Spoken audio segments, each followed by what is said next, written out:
Hello everyone, welcome back to test yourself, जहां होती है तैयारी सफलता की।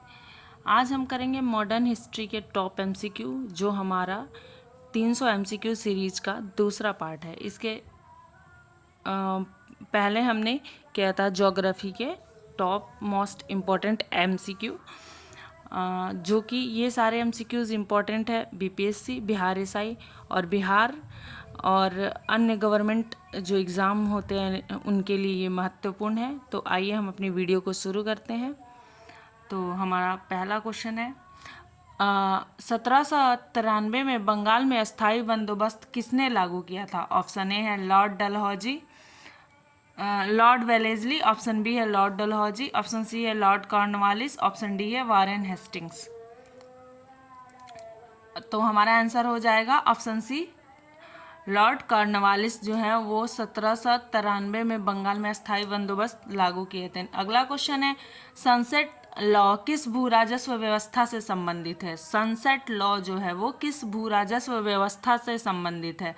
Option A Mahalwari, option B Ryotwari, option C zamindari और ऑप्शन डी अस्थाई बंदोबस्त। तो हमारा आंसर हो जाएगा ऑप्शन डी अस्थाई बंदोबस्त। सनसेट लॉ अस्थाई बंदोबस्त से संबंधित है। अगला क्वेश्चन है, रैयतवाड़ी प्रणाली में भू राजस्व किससे सीधे एकत्रित किया जाता था? रैयतवाड़ी प्रणाली में जो भू राजस्व था वो सीधे किससे एकत्रित किया जाता था? ऑप्शन ए जमींदारों से, ऑप्शन बी ग्राम प्रधानों से, ऑप्शन सी किसानों से या रैयतों से, या ऑप्शन डी महलों से। तो रैयतवाड़ी प्रणाली में भू राजस्व सीधे किसानों से यानी कि रैयत से एकत्रित किया जाता था। ऑप्शन सी किसान या रैयत हमारा आंसर हो जाएगा। चौथा क्वेश्चन है, महलवाड़ी व्यवस्था किसने लागू की थी? तो महलवाड़ी व्यवस्था किसने लागू की थी? Option A Thomas Munro, option B Holt Mackenzie, option C lord Dalhousie या ऑप्शन डी रॉबर्ट क्लाइव। तो महलवाड़ी व्यवस्था जो है वो ऑप्शन बी हॉल्ट मैकेंजी ने लागू किया था। अगला क्वेश्चन है, क्वेश्चन नंबर 5, महलवाड़ी बंदोबस्त मुख्यतः किस क्षेत्र में लागू हुआ था? ऑप्शन ए बंगाल में, ऑप्शन बी मद्रास में, ऑप्शन सी पंजाब में और उत्तर भारत में, ऑप्शन डी मुंबई में। तो महलवाड़ी बंदोबस्त वो मुख्यतः पंजाब और उत्तर भारत के क्षेत्र में लागू हुआ था। तो हमारा ऑप्शन सी सही उत्तर हो जाएगा। अगला क्वेश्चन है, अस्थाई बंदोबस्त की एक प्रमुख विशेषता क्या थी?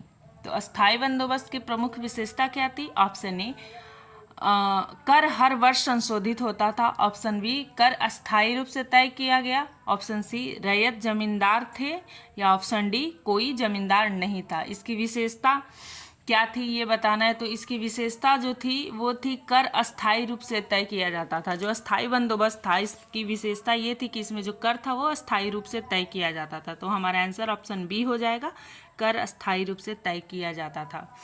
रैयतवाड़ी प्रणाली से किसे सबसे अधिक लाभ हुआ था? हमारा क्वेश्चन है कि रैयतवाड़ी प्रणाली से सबसे ज़्यादा जो लाभ था वो किसको हुआ था? जमींदार वर्ग को, ऑप्शन ए, ऑप्शन बी रैयत को हुआ था, या ऑप्शन सी ब्रिटिश अधिकारी, या ऑप्शन डी साहूकार को हुआ था। तो रैयत प्रणाली से सबसे अधिक लाभ जो हुआ था वो रैयत को हुआ था, जो कि ऑप्शन बी में है। उसके बाद आता है, निम्न में से कौन सा क्षेत्र रैयतवाड़ी व्यवस्था से बाहर था? Option A Madras, option B Bombay, option C Assam, या ऑप्शन डी बंगाल। तो रैयतवाड़ी व्यवस्था से जो क्षेत्र बाहर था वो क्षेत्र था बंगाल। ये रैयतवाड़ी व्यवस्था से बाहर था। अब निम्न में से कौन महलवाड़ी व्यवस्था की विशेषता नहीं थी? महलवाड़ी व्यवस्था की विशेषता क्या नहीं थी? तो ऑप्शन ए है गांव को राजस्व इकाई माना गया, ऑप्शन बी वार्षिक कर संशोधन, ऑप्शन सी जमींदारों को स्वामी बनाया गया, या ऑप्शन डी पंजाब में लागू की गई। तो इसकी जो विशेषता नहीं थी, नहीं बताना है, तो ये हो जाएगा ऑप्शन सी जमींदारों को स्वामी बनाया गया। ऐसा कुछ भी नहीं था, ये इसकी विशेषता नहीं थी, बाकी तीनों इसकी विशेषता थी। तो प्रश्न 10 में है कि अस्थाई बंदोबस्त के परिणाम स्वरूप हुआ क्या? तो ऑप्शन ए किसानों की समृद्धि, ऑप्शन बी किसानों की कर्जदारी, ऑप्शन सी जमींदारों का दिवालियापन, या ऑप्शन डी कृषि में गिरावट। तो अस्थाई बंदोबस्त का जो परिणाम था उसके स्वरूप ये हुआ कि किसानों की कर्जदारी हो गई, जो कि ऑप्शन बी में है। तो हमारा आंसर हो जाएगा ऑप्शन बी। 11वां प्रश्न है, लेप्स सिद्धांत किसने प्रस्तुत किया था? Option A lord Canning, option B lord Ripon, option C lord Dalhousie, option D lord Curzon. तो लैप्स सिद्धांत जो है वो लॉर्ड डलहौजी ने प्रस्तुत किया था। ऑप्शन सी हो जाएगा आंसर, लॉर्ड डलहौजी। लैप्स सिद्धांत के तहत सबसे पहला विलित राज्य कौन सा था? झांसी, सतारा, नागपुर या सबलपुर? तो लैप्स सिद्धांत के तहत सबसे पहले हड़प नीति जिसे बोलते हैं, उसके तहत सबसे पहले विलित जो राज थी वो सतारा थी। सबसे पहले सतारा को हड़पा गया था। उसके बाद किस राज्य का विलय कुशासन के आधार पर किया गया था? नागपुर, झांसी, अवध या सतारा? तो कुशासन के आधार पे अवध को विलय किया गया था।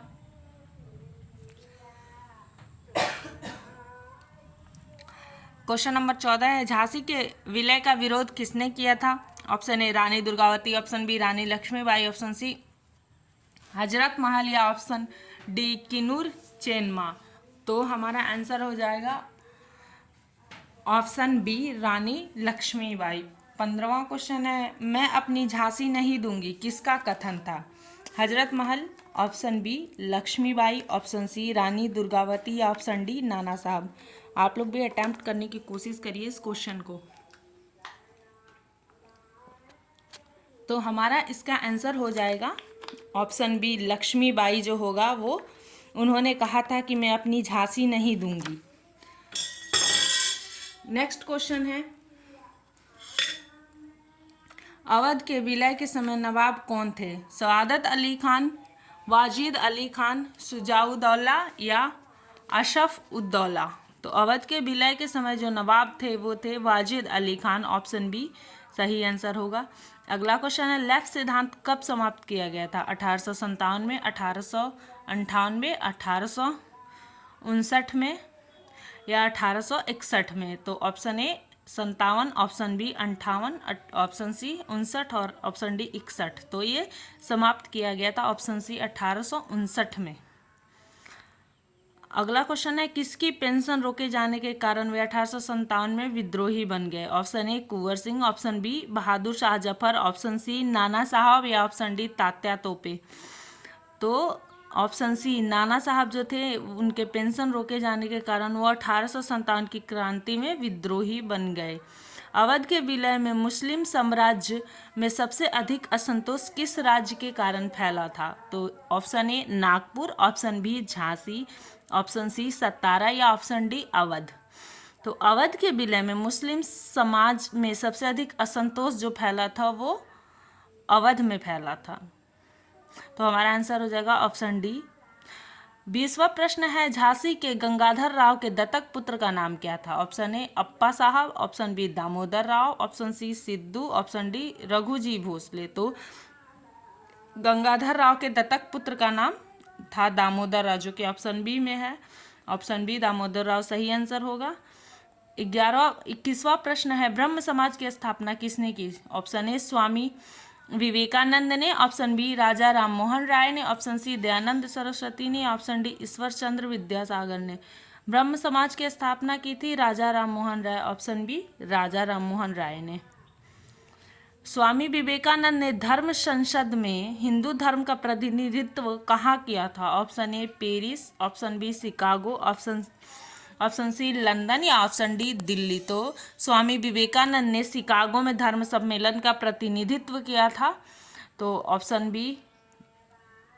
विधवा पुनर्विवाह को किसने प्रोत्साहित किया था? ए राजा राम मोहन राय ने, बी दयानंद सरस्वती ने, ऑप्शन सी ईश्वर चंद्र विद्यासागर ने या ऑप्शन डी महादेव गोविंद रानडे ने?